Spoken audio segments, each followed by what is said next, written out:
महाराष्ट्रातील ताज्या घडामोडी पाहण्यासाठी आजच आपल्या न्यूज 15 मराठी या चॅनलला यूट्यूबवर सबस्क्राईब करा.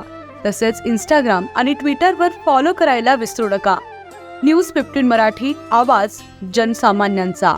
शरद पवारांनी एकंदरीत त्यांच्या काळात बालेकिल्ला असलेला राष्ट्रवादी तुम्ही होता, त्यावेळी अन्याय केला असं वाटतंय का? मग असं हे बघा, मी माझ्यावर अन्याय केला असं नाही म्हणणार, पण भाऊसाहेब महाराजांवर नक्की केला.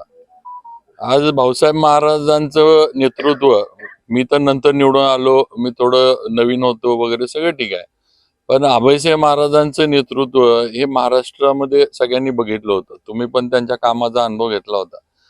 महाराज जर त्यावेळेला काँग्रेसमधनं राष्ट्रवादीत आले नसते तर एखाद्याच महाराजांचं नाव मुख्यमंत्री पदाला पण काँग्रेसनं पुढे केलं असतं. कारण त्यावेळेला महाराज आणि विलासराव देशमुख हे दोघंच सिनियर, आणि त्यातल्या त्यात महाराज एक टर्म विलासरावांना सिनियर पण होते.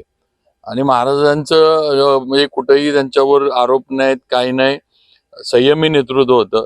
आता ठीक आहे, त्यांना बाजूला ठेवलं, का ठेवलं, काय राजकारण झालं हा विषय वेगळा आहे, तो सोडून देऊ आपण आता, कारण आता महाराज पण नाही, आता ते गेले. पण एकच सांगतो की जसं महाराजांच्या नेतृत्वाचं नुकसान झालं तसं महाराजांना पद दिलं नाही म्हणून जिल्ह्याचं पण मोठं नुकसान झालं. आज जे विषय भाऊंनी मांडला की अनेक प्रश्न वर्षानुवर्ष प्रलंबित आहेत.